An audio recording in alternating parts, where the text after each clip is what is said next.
Los padres y los adolescentes de hoy. ¿A qué desafíos nos enfrentamos como padres de hijos adolescentes en estos tiempos? Tantas cosas que se ven por las noticias, choques, tanta violencia, ¿no? La drogadicción, tantos peligros. Y ahora pues somos mucho más conscientes de esto que antes porque lo tenemos por todos lados. Está en las noticias, pero también está en la web. Abrimos un periódico y están las noticias ahí también. Entonces, ¿cómo enfrentar esto? Sobre este tema vamos a conversar con Carmen Wurst, que es psicóloga y psicoterapeuta. Bienvenida, Carmen. Hola, Cecilia. Buenos días, Gustavo, buenos días. ¿cómo están? Preocupados. ¿Sí? De alguna manera preocupados porque en realidad es una cosa que se ve todos los días, como menciona Cecilia. Abres el periódico y cierto, ves mucha violencia de parte de jóvenes adolescentes. Sí, en realidad yo creo que los últimos tiempos han cambiado bastante, ¿no? Porque el mundo, la sociedad, los medios, ¿no? El desarrollo del Internet, son diferentes situaciones nuevas que tienen que enfrentar los adolescentes y los padres de estos adolescentes, ¿no? Entonces, como que los chicos están mucho más expuestos, como ustedes decían, a una serie de riesgos a nivel social, ¿no? Que tienen que ver con la violencia al interior de las escuelas, la violencia en las redes sociales también, las situaciones de riesgo para las chicas adolescentes, por ejemplo. Sabemos que durante muchos años el embarazo adolescente no ha disminuido, sino ha aumentado. Entonces, estos padres como que tienen, digamos, que enfrentar nuevas situaciones de riesgo para sus hijos, ¿no? Y muchas veces también, por otro lado, hay una gran tendencia últimamente de hacer el hogar muy democrático, que todo se tiene que consultar, donde creo que últimamente los padres han perdido mucho de ese rol organizador, ¿no? Respeto que se tenía antes entre las generaciones, ya no la hay tanto. Entonces, muchas veces los hogares no tienen pues unas pautas y normas claras que los adolescentes puedan seguir, y eso genera también desorientación en ellos y también poca facilidad para que los padres puedan ejercer cuidado y control a sus hijos.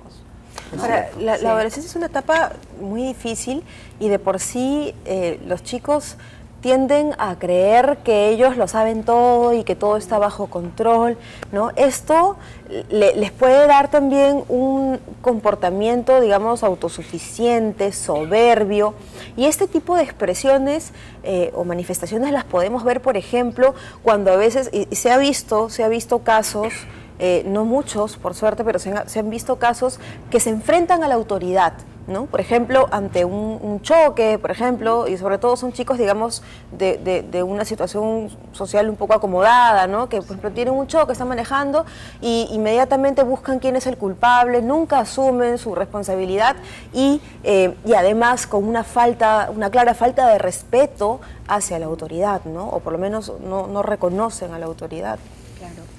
Mira, yo no sé si te estás refiriendo a un video que últimamente está circulando en las redes sociales, ¿no? No es el último, pero ha habido más. No, han habido, en realidad, sí. En el programa tratamos siempre de no mencionar ningún caso puntual, porque evidentemente nosotros no hacemos noticias. Claro, es la actitud, ¿no? Es la actitud un poco, exacto, un poco más la actitud, el fondo y no tanto la forma. Claro, sí, pero de todas maneras cabe un poco la aclaración cuando hablabas de esto, porque sí, yo creo que es cierto lo que tú estás diciendo y tiene que ver con que esa falta de respeto a la autoridad, de reconocimiento, es lo mismo que se ve al interior de los hogares. Entonces, un adolescente que no tiene dentro de su propia casa también claras las líneas de autoridad, lo que va a pasar es que hacia afuera también va a demostrar como esta actitud de que, bueno, no me importa nada.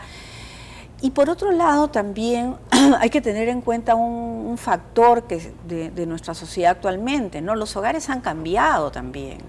O sea, nosotros nos enfrentamos, me parece que es un 40% de hogares monoparentales, donde muchas veces es la madre la que tiene que ejercer esa función, padre y madre, y que a veces hay papás ausentes, ¿no? Entonces todo eso genera, o de repente si el papá está, es el papá que va los fines de semana pues para hacer el bonito de la película, ¿no? El que es la diversión y no pone pautas claras. Entonces, es cierto, en situaciones de crisis, de estrés, como por ejemplo puede ser un choque, ¿no?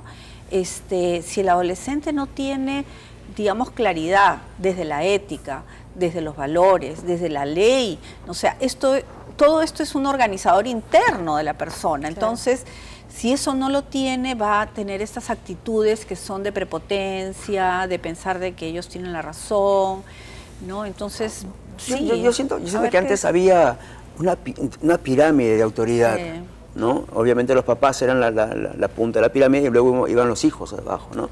Pero ahora siento que todo es más horizontal. Los hijos, ¿no? Es lineal. Los hijos ahora tienen de repente más voz y más voto en una casa y hacen lo que quieren realmente. Claro, yo creo, Gustavo, que has tocado un punto bien importante, porque fíjate, yo creo que por un lado hay cosas buenas que han pasado, ¿no? O sea, no vamos a satanizar lo que está sucediendo actualmente, ¿no? Y yo creo que la posibilidad de que los chicos puedan hablar, poder tener una voz, poder decir, está bien.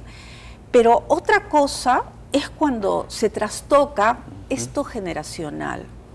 Y los padres a veces sienten pues de que no, que cómo se van a enfrentar al hijo, de cómo le voy a decir, ¿no? Entonces, que hay que consultarlo todo. Entonces, sí es cierto que se ha perdido de que no somos pues pares, ¿no? O sea, los pares tienen que en la casa sentar claramente cuál es la línea de autoridad. O sea, es lo que tú dices, la pirámide. Sí, es cierto, con respeto de los derechos de los chicos, con escucharlos, con de repente pues también generar un clima de comunicación y de confianza, que no significa perder, digamos, esa... Pero es un poco paradójico y ahí no sé si coincides conmigo que hay ciertas cosas en las que, digamos, las teorías se contradicen, ¿no? Hoy en día cada vez más los psicólogos, ¿no? O en general los educadores, ¿no? Postulan que hay que tener un trato relativamente horizontal. De repente no utilizan esas palabras, pero sí dicen que a los chicos hay que consultarles, ¿no? Que a los chicos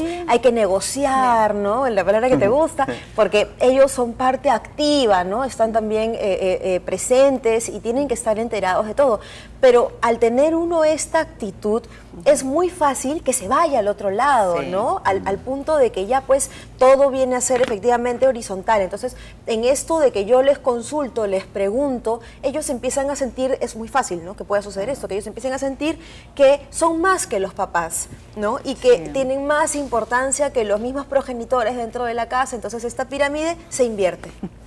Sí, pues es verdad, ¿no? Pero, bueno, yo le diría a los papás que nos están escuchando, a las mamás, que así haya protesta, o sea, hay que dar el espacio de la escucha, pero que para los chicos va a ser muy importante tener esa canchita, ese marco muy clarito, hasta dónde pueden y hasta dónde no pueden. Entonces, eso es un organizador para el desarrollo de un chico. Además, pensemos que está en una etapa donde todo está pues revuelto, ¿no? O sea, las hormonas, el deseo de autonomía, la libertad, todo, el libertad, en qué momento, en qué momento yo ya no tengo que estar preguntando, consultando. Y claro, yo pienso que hay como esa etapa de conflicto, pensando que el conflicto no es que sea malo, ¿no? No hay que tener miedo al conflicto. Los papás dicen, uy, pero se hace un tremendo lío. No tengamos miedo al conflicto, porque preocupémonos más cuando hay un adolescente sumiso, pasivo, que no reclama nada. Entonces, ahí sí, digamos, tenemos que preocuparnos un poco. Pero si el adolescente es parte de su naturaleza que reclame, que proteste, que diga, no, esto no me gusta, o sea, está bien, pero ahí está un poco esa habilidad de los papás, que creo que este programa Bien por Casa, cómo ayuda a educar y a transmitir estas cosas, porque sí, o sea, hay que llegar a ese punto donde yo diría, el papá tiene la última palabra, finalmente. Claro. Y de verdad tiene la responsabilidad también, porque yo escucho muchos a las mamás o papás también de los chicos que empiezan ya a transgredir esa libertad y se vuelven como que utilizan su tiempo libre en tirar piedras y utilizan el pandillaje como forma de vida. Dicen, ¿qué hice? ¿Por qué mi hijo es así? Y hacen esas preguntas, ¿no? Y yo creo que hay muchas mamás o papás que están viendo este programa que de repente se preguntan eso. ¿Qué pasó? ¿Qué pasó con mi hijo? ¿Qué cosa encontró el chico en la pandilla, ¿no? Mira, nosotros en el Centro de Atención Psicosocial hemos hecho una investigación sobre chicos cuyas mamás estuvieron presas, ¿no? Y una de las cosas que encontramos que algunos chicos habían estado involucrados en pandillas. ¿Y qué es lo que encontramos y en la parte cualitativa de escucharlas, ¿no? Como que la pandilla se convertía en esa familia que no tenían. O sea, siempre en la pandilla hay pues el líder, ¿no? Claro. Entonces, estos iban reemplazando esas carencias y esas faltas que había en los hogares, ¿no? Entonces, ¿por qué mi hijo se va? Ahí está la respuesta, ¿no? Porque hay algo que la pandilla le está dando, que es un sentido de pertenecer. Claro. La pirámide de autoridad. Fíjate, finalmente, muy bien, Gustavo. En el grupo no hay horizontal. Hay un líder y el líder hace caso a todos. El líder no es el líder el que dice lo que hay que hacer. Bueno, eso es lo que busca el chico, un hogar organizador. Entonces, ahí tenemos la respuesta para que muchos papás cuáles se están preguntando, pues está ahí, ¿no es cierto? Así es. Muchísimas gracias, Carmen. A ustedes. Muchas gracias. Nosotros nos vamos a un corte y al regresar vamos a hablar sobre los servicios turísticos en las agencias de viaje. Ahora que se vienen algunos feriados, atentos con este tema. Volvemos.